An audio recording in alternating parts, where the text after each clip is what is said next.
좋으신 하나님의 은혜가 여러분과 여러분의 가정에 함께 하시기를 주의 이름으로 축원드립니다. 우리 옆에 계시는 인사 한번 안녕하세요. 반갑습니다. 인사 한번 하시고요. 반갑습니다. 오늘 하나님의 말씀 여호와를 기뻐하라 그리하면 내 마음의 소원을 이루어 주시리라 해서 제가 지난주에는 우리 또 구정이 껴 있었기 때문에 아슈레의 하이쉬라고 하는 시편 1편에 있는 말씀을 가지고 말씀을 공부했고요. 오늘은 계속해서 우리가 하나님 앞에 인정받고 우리가 하나님으로부터 복을 받는 사람이 되기 위해서 우리의 소원이 주님이 주시는 은혜 가운데 성취되고 이루어지기 위해서는 어떻게 해야 될 것인가 라고 하는 것 계속해서 말씀을 살펴보고 은혜를 나누고자 합니다. 37편 4절 말씀에 보면 여러분 성경을 보십시오. 37편 4절 말씀에 또 여호와를 기뻐하라 그가 내 마음의 소원을 이루어 주시리라 라는 말씀이 있습니다. 하나님께서 우리의 소원을 이루어 주신다. 꼭 우리가 원하는 대로 내 욕심대로 이루어진다는 것이 아니라 하나님께서 나의 삶에 간섭해 주셔서 내 삶을 의의 길로 평강의 길로 축복의 길로 인도해 주신다 그 말씀입니다. 결국 성공적인 인생이 될 수 있도록 만들어 주신다 그 말씀이에요. 어떤 사람에게 37편 4절 말씀에 여호와를 기뻐하는 사람 이겁니다. 내가 이 세상 살면서 하나님 기뻐하면서 살면 하나님께서 우리의 삶에 간섭해 주시고 하나님께서 나를 하여금 승리할 수 있도록 내 인생에 복을 내려주신다 그 말씀이죠. 그러면 여호와를 기뻐하라 라고 하는 이 말씀은 무슨 뜻인가 라는 겁니다. 우리말로는 조금 이해가 잘 여호와를 기뻐하라 이게 무슨 뜻일 것 같아요. 내가 하나님을 기뻐하라. 하나님을 기뻐하라. 어떻게 하는 것이 하나님 기뻐하는 겁니까? 잘 이해가 가지 않죠? 이 말씀은 원래 전치사가 중간에 좀 빠져 있어요. 여호와로 인하여 네가 기뻐하라 라는 겁니다. 하나님 때문에 기뻐한다 라는 거예요. 그런 뜻이 여호와를 기뻐하라 라는 말로서 우리말로 번역이 된 겁니다. 하나님 때문에 기뻐한다라는 것은 무슨 뜻이에요? 우리 하나님을 믿음으로 말미암아 우리 예수님을 믿음으로 말미암아 우리 예수님이 내 안에 계심으로 그것 때문에 행복해지는 거예요. 그것 때문에 기쁜 겁니다. 그리고 그 사람이 우리 예수님으로 인해서 마음이 넓어지고 또 너그러워지고 은혜로워지고 그게 하나님 기뻐하는 성도의 모습이 된다라는 겁니다. 여기에서 한 가지 또 알아야 될 것은 여호와를 기뻐하라 할 때 여호와라고 하는 말이 신약 성경에는 전혀 기록되어 있지 않아요. 구약에만 기록되어 있는 말이 여호와입니다. 그런데 요엘서 2장 28절부터 말씀해 보면은 여호와로 인해서 그래서 하나님이 부어주실 성령을 이야기하면서 여호와로 인하여 여호와로 말미암아 기뻐하리라 할 때 그 여호와라고 하는 단어가 사도행전 2장에서 이 베드로가 설교를 인용하면서 그때 만민에게 주의 영을 부어주신다고 하면서 주로 말미암아 해서 여호와를 주로 바꾸고 있습니다. 그래서 구약에서 여호와는 신약 성경의 예수 그리스도예요. 조금 더 시간이 있으면 그게 성경의 연관성을 살펴보면 좋은데 어쨌든 이 말씀 오늘 시편 37편 4절에 있는 말씀을 여호와를 기뻐하라라는 것은 예수를 믿는 믿음으로 인해서 그 믿음으로 예수님이 내 안에 계시고 그로 인해서 내가 행복해하고 기뻐하고 즐거워하고 성품이 변화돼서 너그러워지고 은혜로워지고 이게 여호와를 기뻐하는 성도의 모습입니다. 여러분이 하나님 때문에 변화된 거 있습니까? 하나님 때문에 예수님 때문에 마음껏 웃어보고 또 기뻐한 적이 있습니까? 그래요. 구원의 은총을 깨닫고 너무 행복해 본 적이 있습니까? 막 교회를 가고 싶어하고 말씀 들을 때 감격하고 이런 적이 있습니까? 이런 모습들이 여호와를 기뻐하는 성도의 모습이에요. 그러면 여호와 하나님 우리 예수님이 우리 안에 있으므로 기뻐하는 성도의 구체적인 모습이 무엇인가라는 것을 지금 살펴보고 있는 거거든요. 그래서 지금까지 우리가 공부한 것이 오늘이 마지막인데 여호와를 기뻐하는 구체적인 모습이 37편 1절과 2절에서는 불평하지 말고 원망하지 말고 이겁니다.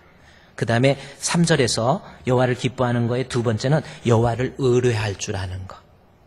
하나님을 의지하는 거예요. 의지한다라는 것은 하나님은 나의 하나님이고 하나님은 나를 버리지 아니하시고 하나님은 나를 포기하지 않으신다라고 하는 확고한 신앙을 갖는 거예요. 그게 여호와를 의뢰하고 있는 성도의 모습입니다. 세 번째가 선을 행하다라는 말씀이 있어요. 하나님 앞에 선을 행한다. 하나님 기뻐하는 일들 예배도 드리고 봉사도 하고 주를 위해서 일도 하고 이런 것들, 그게 여호와가 그 안에 있는 성도들, 그렇죠? 나를 위해서 십자가에 못 박히신 주님의 은혜에 감격해서 선을 행하는 것, 봉사도 좀 하시고 교회 일도 좀 하시고, 그게 하나님 기뻐하는 성도의 모습입니다. 우리 찬송가에 날 대속하신 예수께 내 생명 모두 드리니, 어떻게 그 찬송 부를 수 있습니까, 여러분? 정말 생명 드릴 만큼 주를 위해서 일도 하고 헌신도 합니까? 하나님을 그 마음에 두고 있는 사람은요, 주님의 은혜에 감격해서 주를 위해서 일할 줄 안다라는 겁니다.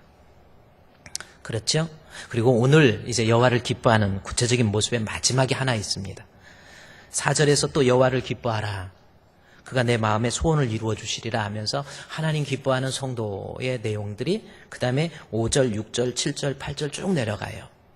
그러면서 하나님 기뻐한다면, 하나님이 그 안에 있다고 한다면 그 사람에게 나타나는 성품의 변화의 모습을 하나의 단어로 우리에게 다윗은 설명해 주고 있습니다. 어떤 내용입니까? 37편 4절에 여호와를 기뻐하라 그러면서 쭉 내려가다가 11절 말씀에 그러나 온유한 자들은 땅을 차지하며 풍성한 화평으로 즐거워하리라, 이 말씀이 있습니다. 자, 온유의 품성을 가지고 있는 사람, 이 사람이 하나님 기뻐하는 사람이다 라는 겁니다. 여러분, 온유한 사람이 하나님 기뻐하는 성도의 모습이 되는 거죠. 그러니까 여러분이 진짜 내 안에 예수님이 계신다고 한다면 온유의 사람으로 바뀐다라는 겁니다. 그러면 온유가 무슨 뜻인지 오늘 알아야 되죠? 온유가 무슨 뜻일까라는 겁니다. 우리 온유하면 우리가 흔히 동양적 사고방식, 어떤 혹은 유교적 영향으로 인해서 부드럽고 따뜻하다라는 그러한 어떤 인간의 기질에 있어서 내 기질, 내 성품이 좀 부드러워, 그러니까 성격이 급하지 않고 뭔가 부드럽고 또 따뜻한 모습, 이런 것을 온유의 개념으로 우리가 생각을 하고 있어요.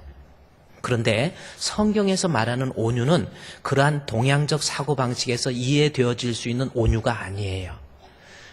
또 이 성경에서는요, 여기 본문 구약에 나와 있는 온유와 신약에 나와 있는 온유가 다른 뜻을 가지고 있습니다.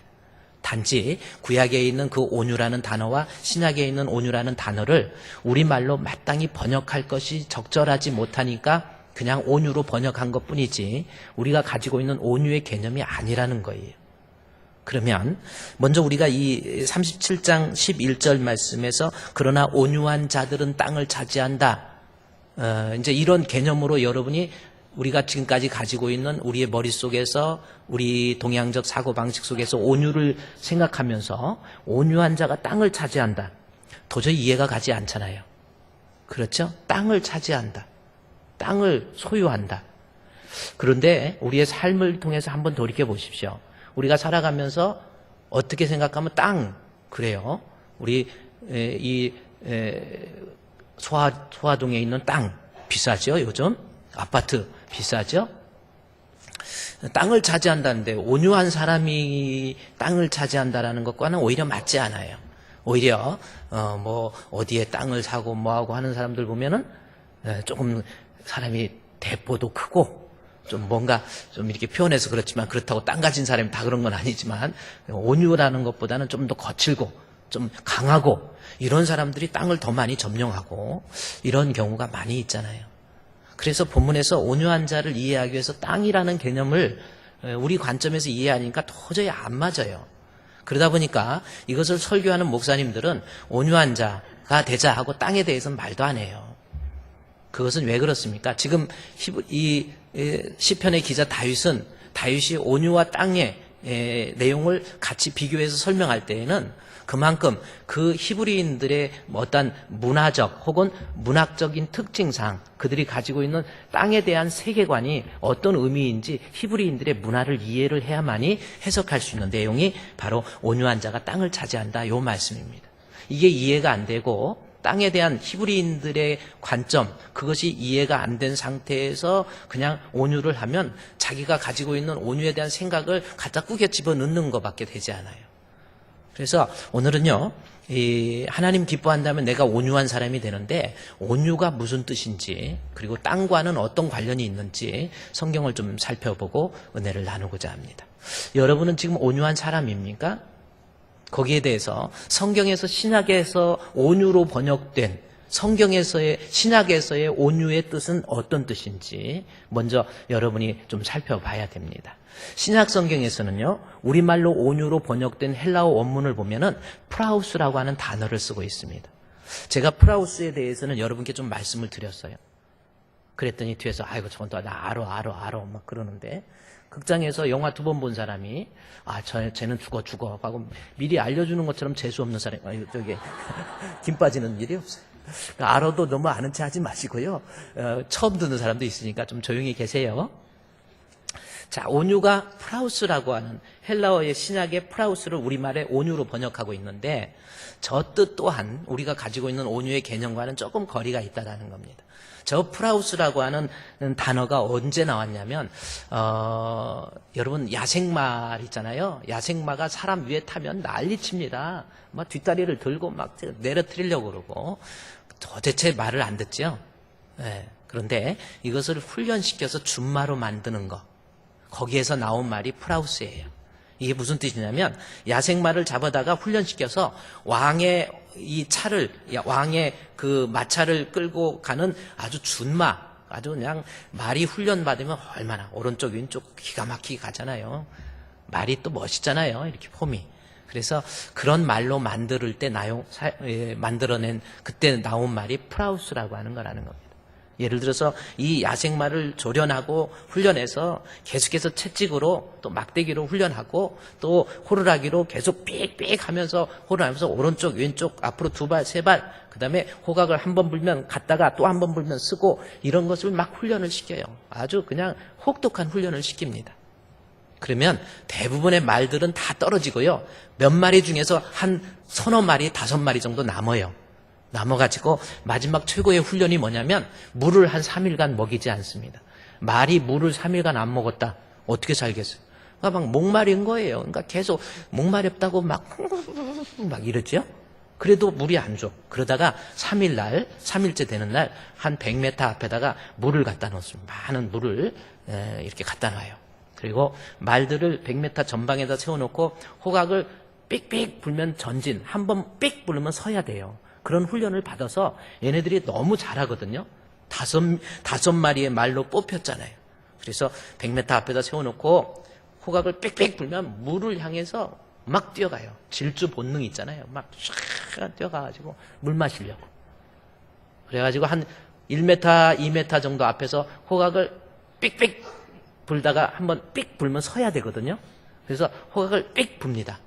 그러면 그렇게 훈련받은 말들도 웬만한 말은 우선 저기밖에 안 되니까 먹고 보자 해갖고 그냥 마셔버리고 그 다음에 서 있어요. 그런데 그 중에서 어떤 한 마리 정도는 그렇게 막 그런데 물 마시고 싶어 죽겠어. 그런데도 호각을 삑 부리니까 그 자리에서 쓴 거예요. 서가지고 계속 이러고 있는 거예요. 그때 주인이 프라우스 그러면서 엉덩이에다가 불도장을 딱 찍습니다. 프라우스. 그러면 그 말은 이제 왕의 왕의 마차를 끄는 그러한 준마가 되는 거예요. 그때 프라우스입니다. 그래서 그 프라우스를 우리말로 온유로 번역했거든요.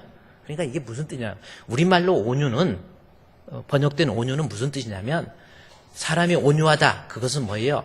내 생각, 내 뜻, 내 계획대로 인생을 사는 것이 아니고 내 생각, 내 뜻대로 신앙생활 하는 것이 아니고 주인이 따로 있어요. 하나님이, 우리 예수님이 나의 주인이 되어서 주님 말씀대로 그대로 따라가는 사람, 순종하는 사람, 이게 온유한 사람이에요. 그렇죠? 그래서 마태복음 11장 28절, 29절, 30절 말씀해 보면 수고하고 무거운 짐진 자들아 다 내게로 오라. 내가 너희를 쉬게 하리라. 이 말씀. 이 말씀도 어떤 사람은 세상에서 고생 많이 했는데 예수님한테 오면 쉽니다. 그렇게 해석해서는 안 될 본문이에요. 전혀 그 뜻이 아닙니다. 유대교에서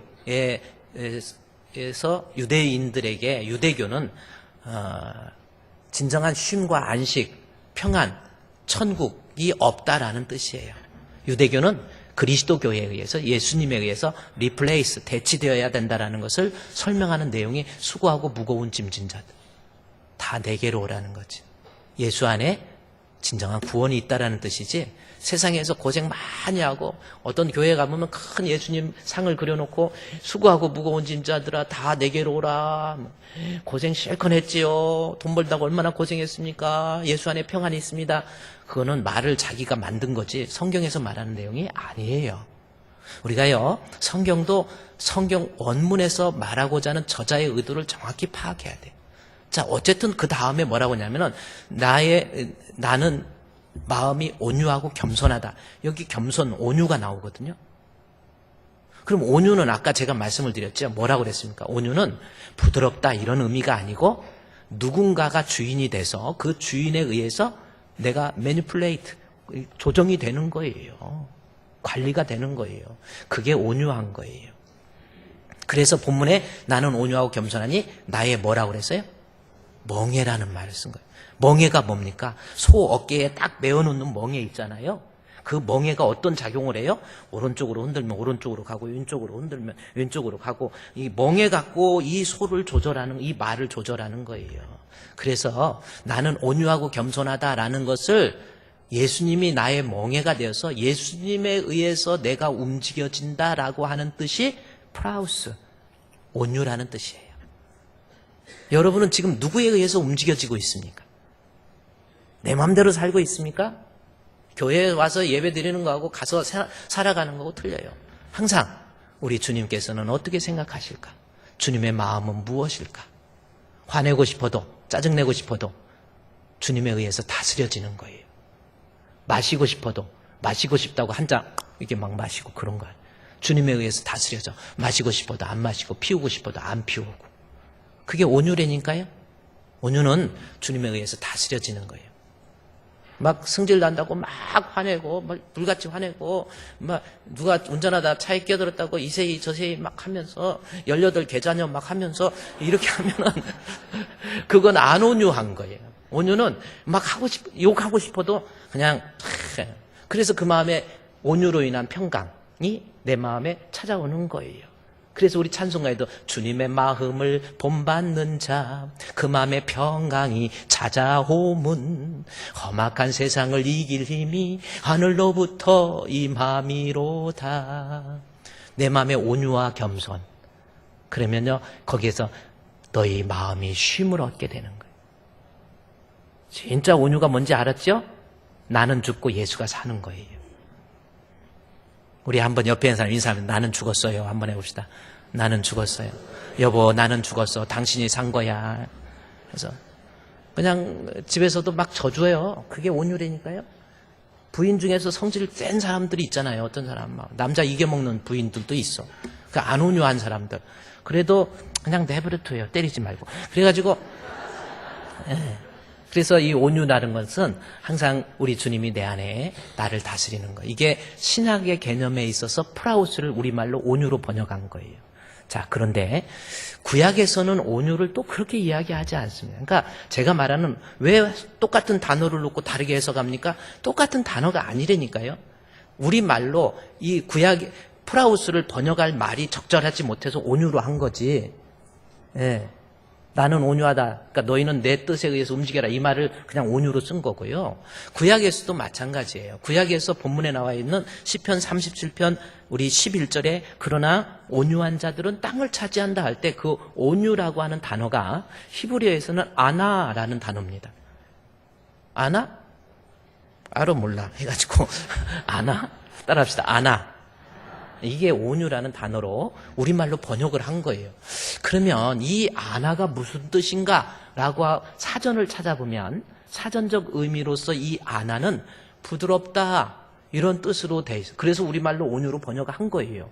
부드러운 거예요. 막 강한 게 아니고 막 강해가지고 이 막 부러지는 게 아니고 이런 거 있잖아요. 그래서 부드러워서 생명에 가깝다라는 거죠. 중국의 춘추 전국시대 때 노자라는 분 아시죠? 현자, 노자라고 그러죠. 그 노자가 한 말 중에서 딱딱한 것은 죽음에 가깝고 부드러운 것은 생명에 가깝다. 그런 말을 한 적이 있습니다. 제가 그 사자 한문에 대해서는 제가 잘 모르는데 어쨌든 제가 그 노자가 그런 얘기를 이렇게 놀자가 아니고 노자예요. 그런 얘기를 했어요. 딱딱한 것은 죽음에 가깝고 부드러운 것은 생명에 가깝다라는 거예요. 제가 이게 좀 나이 드시면 미안하지만 나이 드신 분들은 뭔가 이게 뼈도 딱딱하고 이게 경직돼. 그래서 잘 부러지고 그러는 거예요. 그러나 어린 아이들, 애기들 얼마나 손이 부드럽습니까? 애기들은 잘 넘어져도 별로 충격이 없어요. 그러나 어른은 이게 몸이 딱딱해지기 때문에 넘어지면 안 돼요. 넘어지면 조심해야 돼요. 저희 아버님도 며칠 전에 넘어지셔가지고 막 여기 안경이 깨지고 막 여기 막 찍히고 찢어지고 막 그래요. 그래서 이게 몸이 딱딱한 상태에서는 조심해야 돼요. 그래서 노자가 말한 것처럼 부드러운 것이 생명에 가깝다라는데 실제로 그게 맞아요. 부드러운 사람이 잘 살고 오래 살아요. 예를 들어서 이빨이 부드럽습니까? 혀가 부드럽습니까? 잘 모르나 봐요. 이빨로 밥 씹다가 혓바닥 많이 씹히죠? 근데 이빨이 잘 썩어요? 혓바닥이 잘 썩어요? 부드러운 게 좋은 거예요. 부드러운 게 이긴 겁니다. 사자가 강합니까? 토끼가 강합니까? 그것도 잘 모르겠어요. 근데 지금은 사자가 많습니까? 토끼가 많습니까? 사자들, 호랑이, 백두산에 호랑이 있는 점인지 모르지만 없어져 버렸어 다. 강한 게 없어져요. 그러니까 여러분 하나님 앞에서 세상 살아가면서 너무 강한 척 하지 마세요. 사람이 좀 부드러워지세요. 그게 온유의 뜻이다라는 겁니다. 그런데 그 어떤 문자적인 의미로서 온유한 게 여호와를 인해서 기뻐하는 거, 하나님 내 안에 계심으로 내가 좀 딱딱하지 않고 부드럽다라는 의미, 그것은 단어적인 해석인데 이 단어적인 해석을 넘어서요, 이 부드럽다, 온유하다라고 하는 것이 어떤 해석이 좀 모호하잖아요. 이바이스비니스, 모호하죠. 이럴 때 이 단어의 해석이 모호하면 반대말을 알면 그 해석이 훨씬 수월해져요. 그러면 온유의 반대가 뭡니까? 안 온유 아닙니까? 자, 그러면 안 온유가 무슨 뜻인지를 알면 온유가 무슨 뜻인지를 훨씬 잘 이해할 수 있어요. 그러면 오늘 아나라고 하는 히브리어의 온유의 반대말이 안 온유인데 그 히브리어고 하마스라는 단어가 온유의 반대말입니다. 하마스. 저게 온유의 반대말. 저기 히브리어 사전에 나와 있어요. 온유, 아나의 반대말 해갖고 반대말 하마스 이렇게 나옵니다. 그러면 하마스 하면 여러분이 많이 들어본 적 없습니까? 이슬람 과격주의자들을 하마스라고 그러죠. 이슬람의 수니파 있고 시아파가 있는데 수니파는 이슬람 근본주의자들이에요. 엄청 강하죠. 사람들 잔인하게 죽입니다. 우리 남예멘 쪽에서 오는 사람들 우리 난민으로 받아들여야 된다. 받아들이면 안 됩니다. 우리나라 이슬람화 돼버리면요, 진짜 인권으로 포장돼가지고 받아들인다? 그 사람들이 어떻게 보트 피플입니까? 배 타고 온 거 아니에요. 예멘 사람들 비행기 타고 왔어요. 난민이 아닙니다. 그들이 목적이 뭔지 아세요? 이슬람이에요. 아시아에서 이슬람. 아주 무서운 거예요. 근데 그 이슬람 과격주의자들을 하마스라고 그러면 여러분이 유튜브에서 하마스 쳐보세요. 얼마나 폭력, 전쟁, 과격 이런 말이 나옵니다. 근데 이것이 지금 온유라고 하는 아나의 반대말로 하마스인데 그 뜻이 거칠다, 패역하다 이런 뜻입니다. 그런데 저 하마스라는 단어가 도대체 성경에서 어디에서 사용됐는지 이게 또 중요하잖아요. 그래야 저 뜻을 정확히 아는데 창세기 1장, 2장, 3장, 4장 가다 6장에 가면 창세기 지금 제가 6장을 말한 것은 창세기에 인간을 창조하고 하나님께서 사람을 만들었어요. 그때 그 사람은 아담이라는 히브리어의 단어입니다. 그때는 하나님과의 관계가 좋은 관계, 연합의 관계. 그러나 아담의 죄로 인해서 가인이 그 동생을 돌로 쳐 죽이고 창세기 4장 넘어가면서부터 창세기 5장, 6장에 가면 그때 똑같은 우리말이지만 사람이라는 말을 아담이라는 말 대신에 아나 이쉬라는 단어를 써버려요. 다시 말해서 하나님 앞에 패역한 인간, 하나님에 대한 적대적 감정, 하마스, 그 사람을 아나 이쉬라는 단어를 씁니다.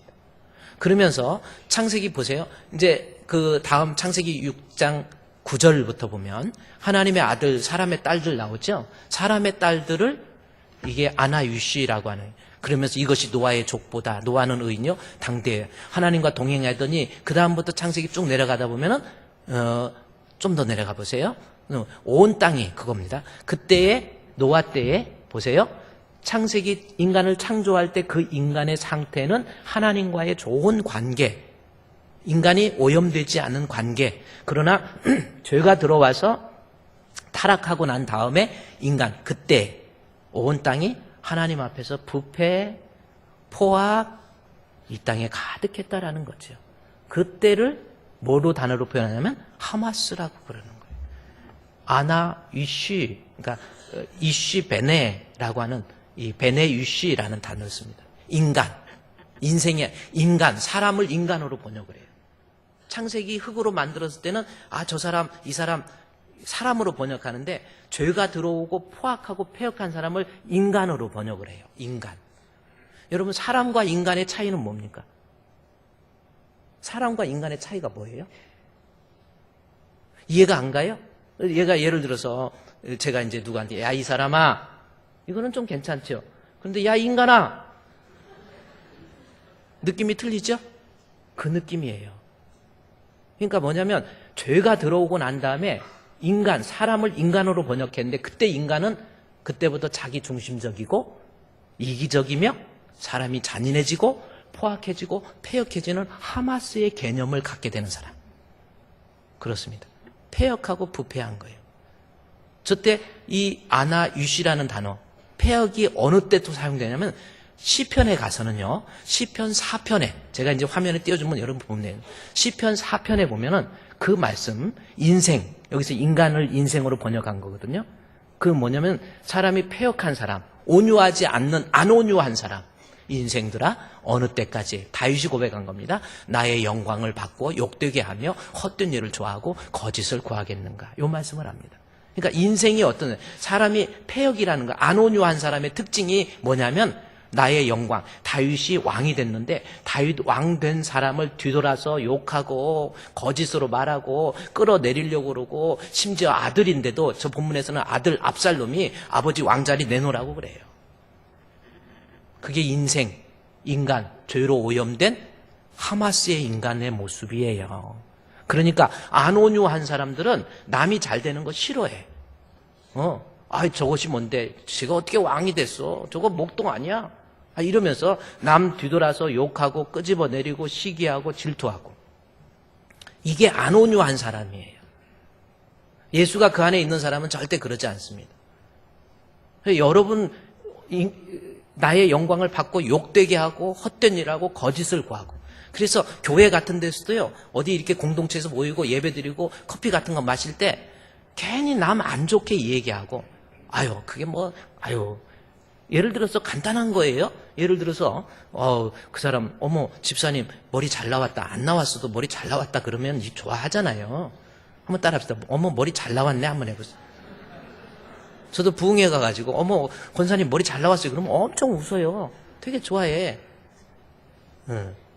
그런데 저런 것이 머리냐?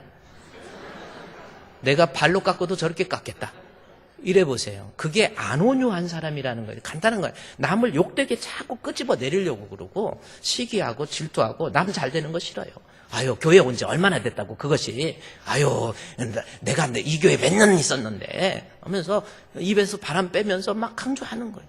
그리고 막 그것은 뭐 다니는 것 좀 봐봐, 저거 봐, 저 얌체 같은, 막 이러면서 그게 안온유한 거예요. 남 끄집어 내리고 흘러내리고 이러는 거예요. 여러분, 우리 주품교회 성도들 절대 그러지 마세요. 온유한 사람답게 다른 사람들 높여주고 칭찬해주고 해야지 막 자꾸 끄집어내리고. 우리 이제 지난주에도 막 목사님 카페가 도저히 자리가 없어서 오후 예배까지 드리고 가야 되는데 자리가 없어서요, 갈 데가 없어요, 막 서 있어도 자리가 모자라요, 막 그래요. 그래서 지금 고민하다가 지금 식당에서 식사를 하시고 난 다음에 이쪽을 구분해서 이곳은 커피 마시는 곳임 해가지고 밥도 드시고 커피도 마실 수 있도록 커피 머신기도 그 양쪽에 2개 나오는 걸로 해갖고 이렇게 갖다 놓고 조금 더 그래서 거기에서 우리 성도들이 커피도 마시고 그럴 분위기를 만들어 놓으려고 그리고 다음 주면은 끝날 겁니다. 그렇게 힘들게 목사님 생각해가지고 머리 써갖고 만들어놨는데 거기 앉아서 남 욕이나 하고 이러면 어떻게 그 입을 다른 사람이 제기한 게 아니라 그 입을 어떻게 돼? 아이 입을 찢는다는 소리 하지 마시고 그 입을 자방침으로 꼬매버린다 이제 그래서 여러분 안 온유한 사람의 특징은 자꾸 남을 내리고 우리 그러지 맙시다.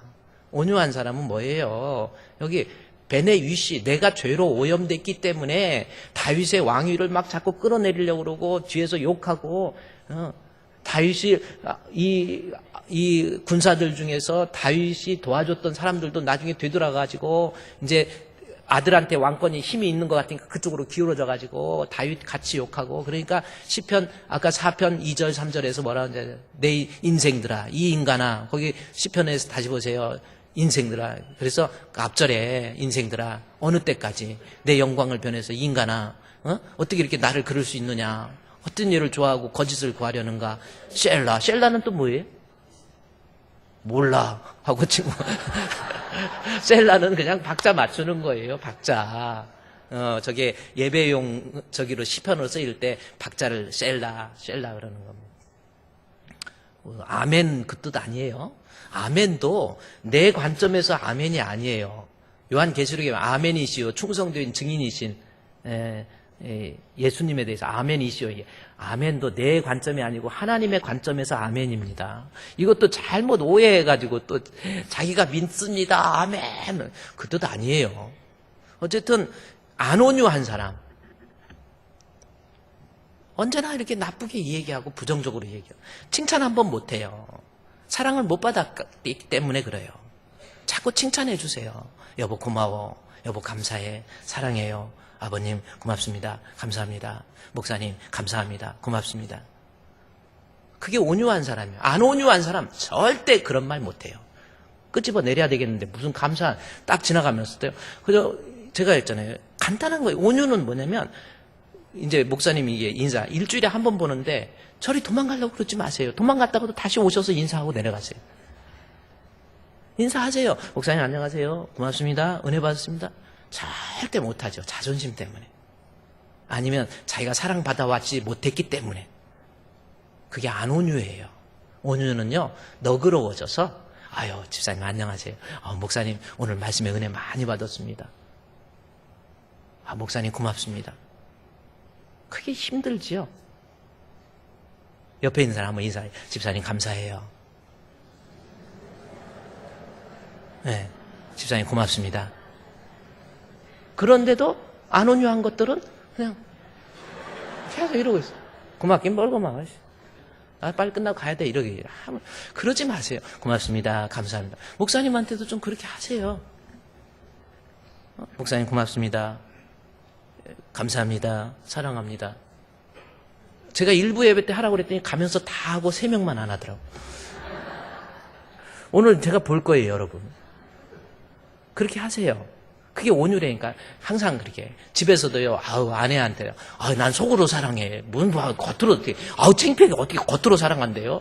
이러지. 뒤에 똥구멍으로 호박지 까지 마시고. 그냥 여보 고마워. 사랑해. 수고했어. 이렇게 밥도 차려주고. 얼마나 고맙습니까? 밥도 차려서 이렇게 차려다 주고 밥 먹고 밥 한 그릇 다 먹었으면요. 밥 한 그릇 더 줘. 이러지 마세요. 네가 들고 일어나갖고 가서 떠갖고 먹을 만큼 퍼갖고 와. 꼭 시킨다고요. 밥 먹었으면 빨리 그릇 같은 거라도 하다못해 거기 싱크대에다 갖다 놓는 것까지는 남자가 해야 돼. 안 온유한 것들은 가만히 앉아갖고 갖고 와. 신문 갖고 와. 신문 갖다 놓고. 양말 여기다 벗어놓고 저기 벗어놓고 막 이리 왔다 갔다 집 어지럽히고 다니고 이래. 집에 청소를 한 번도 안 하니까 그렇게 어지럽히는 거예요. 지가 해보세요. 먼지 떨어지면 침 묻혀갖고 닦아요. 여러분, 온유라고 하는 거 간단한 거예요. 지금 알고 보면 안 온유한 것이 남의 영광 바꾸어서 막 저 잘 되는 거 싫고, 아우 저거 온 지는 얼마나 됐다고 저것이 날개 피고 다녀, 아이고 웃기고 있네, 또 이런. 아니, 내가 많이 신앙생활 했고 장로가 되고 권사가 됐고 그랬으면 더 낮아져야지요. 왜 이렇게 교만합니까? 왜 이렇게 거칩니까? 왜? 오늘도 마찬가지, 이제 만나는 사람마다 우리 서로 사랑해, 할렐루야. 그게 온유라는 겁니다. 또 시편 다음 절에 보면요, 뭐냐면 인생들아, 이 인간들 보세요. 이 인간들 하면 그 다음 절에 보면요, 뭐라고 하냐? 너희는 떨며 범죄하지. 이 인간이, 너희가 인간들 지금 죄로 오염된 사람, 안 온유한 사람이 막 떨면서 범죄하지 말지어다. 자리에 누워 심중에 말하고 잠잠할지어다. 또 이것을 성경 번역을 엉터리 방터리로 하는 목사님들도 계셔. 여러분, 성경 보십시오. 죄에 대해서 항상 두려워해야지. 죄 짓는 것을 두려워하세요. 아니, 그 뜻 아니라니까요. 영어로만 봤어도 이해가 가. 너희는 떨며 범죄하지 말다는 거. 너희라는 것은 베네 유시, 죄로 오염된 인간들, 그 인간들아, 떨며 범죄하지 말라라는 것은 두려워서 죄 짓지 말라 그 뜻이 아니라, 그 죄로 오염된 안 온유한 사람이 자기 자존심이나 뭐 자기 거를 잃어버렸다고 해가지고 막 부들부들 떨면서 이것이 감히 나한테 어떻게 그럴 수 있어 하는 그 모습을, 그림 언어를 은유적으로 표현한 내용이 너희는 떨며 범죄하지 말지어다라는 뜻이에요. 생각이 완전히 틀리죠? 그러니까 안 온유한 사람은 자기 조금만 누가 건드렸다, 뭐야 똑바로 해 이렇게 나오고, 뭐 성가대도 마찬가지. 누가 좀 못해도 똑바로 해 이러면 안 돼. 우리 주의자님 안 그러시죠? 주의자님은 너무 착하셔가지고, 너무 착하셨어요. 그래서 뒤에 할 때도 좀 틀려도 전문가가 아니니까, 집사님 틀려서 틀린 건 아시죠? 알려는 주세요. 그리고 아니고 이렇게 해서 안 알려주면은 솔로도 아닌데 느닷없이 튀어나와서 솔로하고 막 그러니까, 그런 건 알려는 줘야 돼. 근데 하여튼 알려도 주더라도 좀 부드럽게. 온유한 사람은 틀려요. 틀릴 수도 있지. 뭐 나는 완벽한가? 그런 생각을 하면서 이렇게 가르쳐주고 이런 거예요. 그런데 막 부들부들 떨면서 그래요. 예를 들어서 또 누가 좀 자기한테 안 좋은 말 했다 그러면 막 어떻게 그럴 수 있어?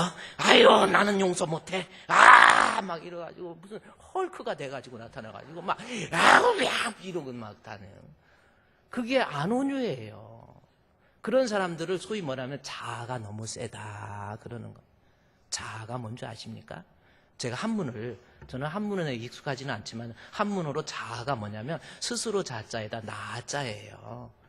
근데 그 스스로 자자에다 나자인데, 이 나자를 보세요. 자아 할 때 이게 무슨 뜻이냐면, 나자가 손 숫자에다 창 과자를 썼어. 손에 창을 들고 있는 사람, 그게 자아가 센 사람이야. 도대체 접근하기가 힘들어. 저 사람하고 이야기하기도 무서워. 저 사람 눈빛만 봐도 막 소름이 끼쳐. 이게 바로 안 온유한 사람이에요. 자아가 너무 세가지고 막 조금 건드리면 막 가만 놔두지 않고.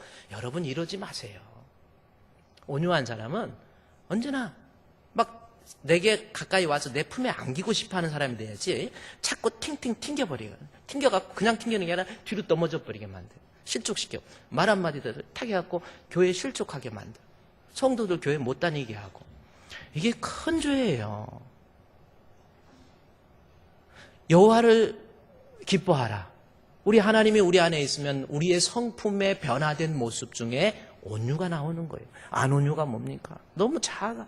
앞으로 그러지 마세요. 교회 일도요, 내 생각대로 내 뜻대로 안 돼도 그러려니 하나님이 하신다. 하나님이 하셨어요. 제가 일전에 추천해 준 책이 있잖아요. 하나님이 하셨어요. 그리고 하나님이 하십니다. 이렇게 생각하고 교회 일에 대해서도 너무 기도하면서 목사님, 장로님 알아서 했겠지 이래야지, 뭐 이거 왜 이렇게 해가지고 막 이러면요, 진짜 정말 이건 안 온유야. 그러지 마세요.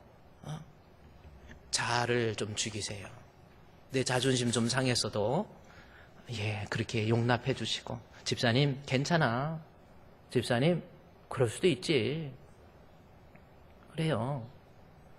그러니까 이 안 온유한 사람들은 누가 좀 잘난 것도 못 보고요, 자기 자존심 건드리는 것도 참지 못하고 그게 안온유다라는 겁니다.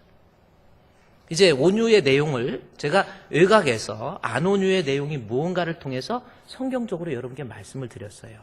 뭐예요? 남 잘 되는 것 싫어하지 않고 남이 성공하는 것 좋아하지 않는 그런 모습이 아니라 남 잘 될 때 잘 됐다, 고맙다, 수고한다, 사랑한다, 좋은 말 많이 하고 고맙습니다, 감사합니다, 사랑합니다. 자꾸 그렇게 하는 사람이 온유한 사람이에요. 여러분 집에서도 교회에서도 자꾸 집사님들 누구 만나면 고맙습니다, 감사합니다, 또 사랑합니다는 또 조심해서 해야지 또 오해해가지고 집사님한테 그래서 요즘 목사님들도요 미투에 걸릴까봐 악수할 때도요 어떤 사람은 악수도 못해요. 근데 저는 악수해도 괜찮지요? 네? 악수 어떤 사람 악수하려면 어머머머 막 이러고 참 그래 자존심이 제가 상하지만 그래도 온유하니까 내버려 또 네 그러려면 그러라네. 악수도 딱 하고 고맙습니다, 사랑합니다. 그게 바로 여호와를 기뻐하는 그런 사람에게 하나님이 함께해서 그 사람의 소원을 이루어 주시지요. 자, 그러면 이제 문자적인 의미로서 온유를 알았다고 한다면 본문에서는 온유를 무엇으로 설명하고 있는지 또 봐야 되잖아요.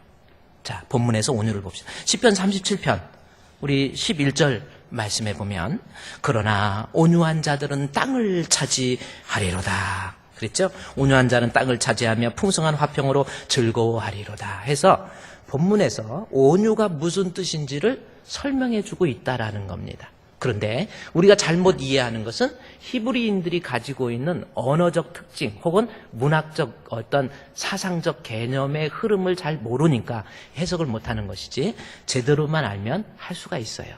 그러면 성경 본문에서 말하고 있는 온유가 무슨 뜻인지 볼까요? 자, 그러면 온유한 자가 땅을 차지한다 그랬어요. 그러면 땅이 뭡니까? 땅이 뭐예요? 땅이 뭡니까?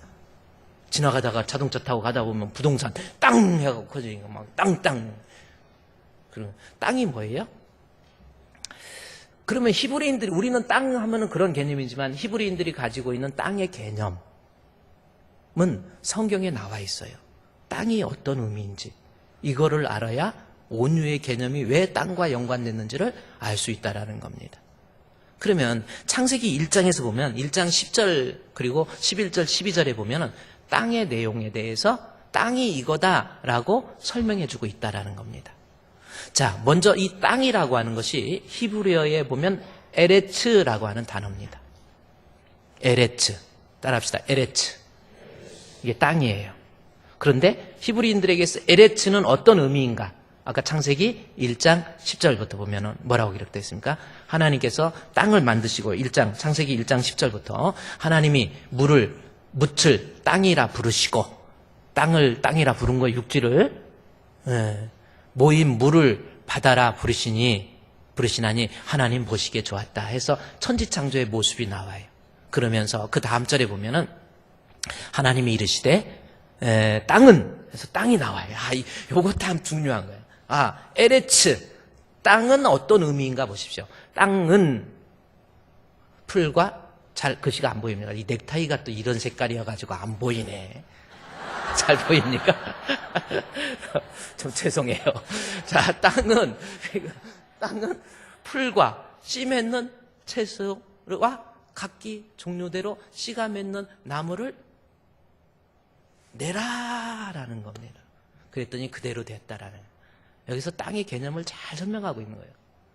땅이라는 것은 어떤 의미냐면 히브리인들에게 땅은 그 땅이라고 하는 그 기반 위에 세워져 있는 존재에 대해서 존재할 수 있는 힘을 주고, 그렇죠? 그리고 그 존재가 살 수 있도록 필요한 것 마음껏 공급시켜 주는 것, 이것이 히브리인들이 가지고 있는 땅의 개념이에요. 그러면 다시 생각해 봅시다. 예를 들어서 땅에 나무가 한 그루 있다고 생각해 보십시오. 나무 한 그루가 있으면 이 나무가 그냥 있습니까? 땅이 물고 있는 거예요. 이 나무가 존재할 수 있도록 모든 조건을 충분하게 갖춰주고 이 땅이 존재해서 나무가 살 수 있도록 그걸 꽉 잡아주는 역할. 이게 땅입니다. 그뿐만이 아니죠. 나무가 자라기 위해서 거기에 필요한 영양분도 공급해주고, 칼슘도 공급해주고, 거기에 필요한 요오드 같은 것도 공급시켜주고, 거기에 필요한 물도 공급해주고, 해서 그 나무로 하여금 그 나무가 나무 역할을 다 할 수 있도록 이파리도 낼 수 있도록 알고 보면 땅이 만들어준 것이고, 과일을 맺을 수 있도록 만들어준 것도 땅이에요. 에레츠라고 하는 겁니다. 그래서 본문에서 그러나 온유한 자가 땅을 받는다라고 하는 것은 무슨 뜻이냐면, 결국 다윗이 이 땅과 온유의 관계, 상관관계를 이야기하면서 말한 것은 뭐냐면, 다윗이 머릿속에서 히브리인들이 가지고 있는 땅의 개념을 생각하면서 온유한 사람은 어떤 사람이에요? 내가 다른 사람들을 존재할 수 있도록 다 만들어주는 거예요.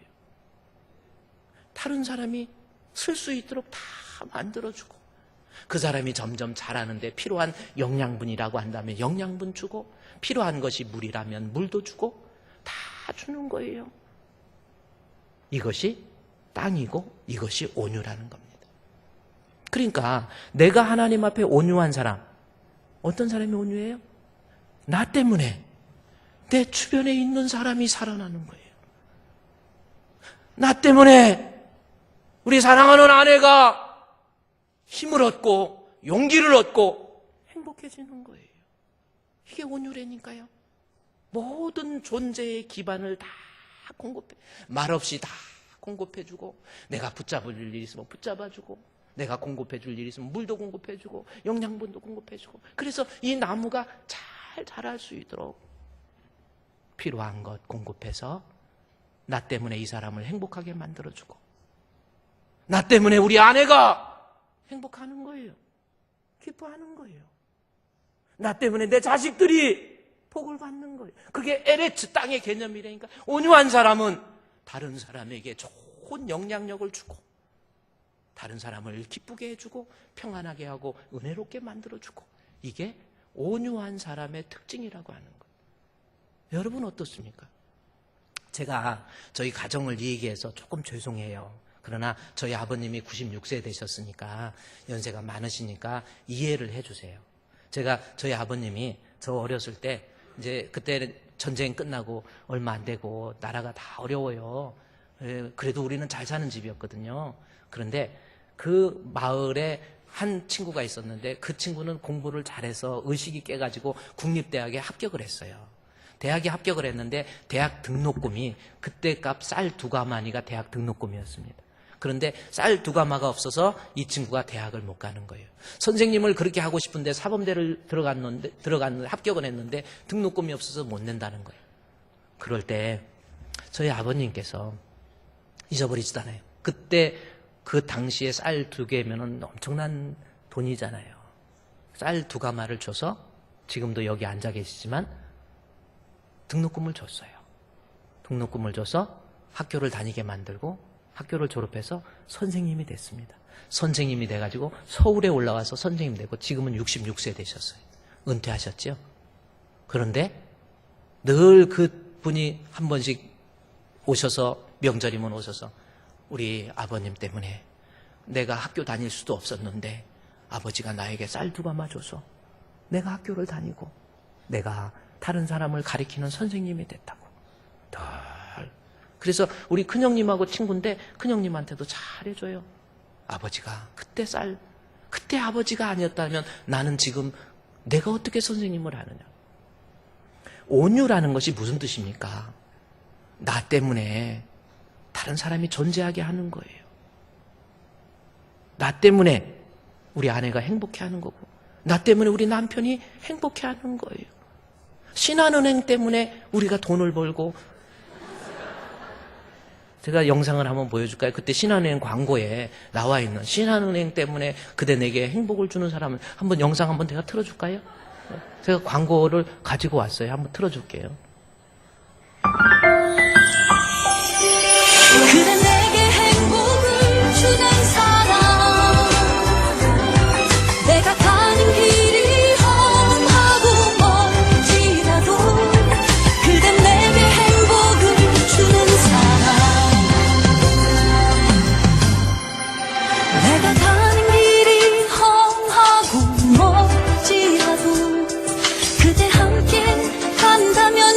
주겠네. 우리 가는 길에 아침 햇살 비치면 행복하다고 말해주겠네. 이리저리 둘러봐도 제일 좋은 건 그대와 함께인 것. 그대 내게 행복을 주는 사람. 내가 가는 길이 험하고 멀지라도 그대 내게 행복을 주는 사람. 때론 지루하고 외로운 길이라도 자, 됐어요. 그대 함께 너무 신한은행을 광고해서 죄송하고요. 저 음악을 듣더니 어떤 사람은 그 버스에서 하는 것처럼 또 이러고 있어요. 그대 내게 행복을 주는 사람, 그렇게 하지 마시고요. 저게 여러분 그렇습니다. 온유가 복잡한 게 아니라 땅이라는 거예요. 나 때문에 우리 아내가 행복해하고 기뻐하고, 나 때문에 우리 목사님이 힘을 얻고 용기를 얻고. 여러분 그런 사람, 온유한 사람 맞죠? 여러분은 어떻습니까? 한번 생각해 보세요. 나 때문에 우리 목사님 행복해하고 즐거워하고. 우리 좀 주분교회 좀, 우리 장로님들은, 저는요, 제가 목회하면서 우리 장로님들, 저는 참 그것도 복이잖아요. 장로님들 중에서 막 성질이 불같아갖고 와 하고 막 장로님 돼서 막 나 높은 게 배워 막 사람이 장로님 하니까 나 높아? 물어봐요. 또 얼마나 높아? 많이 높아? 높아. 얼마나 많이 높지. 어느 정도 높은 거? 백두산 정도 될 거. 그럼 뭐 원숭이 똥구 먹으면 빨갛네. 그럼 원숭이 똥구 먹으면 빨개면 사과는 맛있어. 뭐 해가지고 막 백두산 높은, 그래가지고 막 이라 똑바로 해. 막 정말 엉뚱한 사람이 있어요. 온유한 사람은 그렇지 않습니다. 나보다 우리 목사님이 좀 못났어도 부족해도 목사님 사랑합니다. 감사합니다. 목사도 마찬가지죠. 목사 됐다고 아이도 어려가지고 목사 됐는데 장로님, 어른 같은 장로님한테 나도 막 그런 거 말고 장로님 고맙습니다. 사랑합니다. 그대 내게 행복을 주는 사람, 그게 온유입니다. 가정에서 한번 그렇게 해보십시오. 여러분 결혼을 할 상대들 있잖아요. 딱 보고 성격이 참 중요하다는 거 제가 얘기하죠. 성격이 너무 중요해요. 잘 보세요. 이쁜 것도 한꺼풀이더라고요. 저도 그냥 이쁜 것도 한꺼풀이야. 저도 한때는 날리고 그랬지만 이제 나이 드니까 나보고 뭐 필리핀 닮았대는 또 뭐 언젠가 그 호텔에 가가지고 식사를 이제 호텔식 식사가 있어가지고 식사가지고 줄 쫙 했는데 무슨 맛있는 게 있어서 거기도 저도 줄을 쳐가지고 했더니 호텔이니까 뭐 음식 뭐 좀 도와드릴까요? 그래가지고 어느 것 도시 What kind of do you like best? 그러면서 근데 나를 다른 사람 다 한국말 뭐 드시 이거 드실래? 이거 했더니 나는 가니까 그러더니 영어로 What kind of do you like best? 정말 기분이 안 좋아서. 이쁜 것도 한꺼풀이고요. 잘난 봐야 뭐 별거 있겠어요. 그래 봐야 힘들기만 해요. 잘생겨 봐야 힘들기만 합니다. 경험상. 그래서 오늘은요, 이 온유에 대해서 제가 이제 시간이 여기까지만, 온유는요, 땅이에요. 다윗이 온유한 자가 땅을 겨우러, 땅은 뭡니까? 모든 내 주변에 있는 사람을 행복하게 만들어주고 존재하게 만들어주고 필요한 거 공급시켜주고 이 사람에게 사랑이 필요하면 사랑을 해주고 위로가 필요하면 위로도 해주고 이 사람에게 필요한 것 마음껏 공급시켜주는 것, 이게 온유입니다. 예수가 내 안에 있는 사람들의 모습에 변화된 성품이고 그 사람에게 하나님이 함께해 주셔서 그 사람의 미래가 복되게 되는 역사가 일어날 줄로 믿습니다. 우리 다 일어납시다. 하나님 앞에 찬양하면서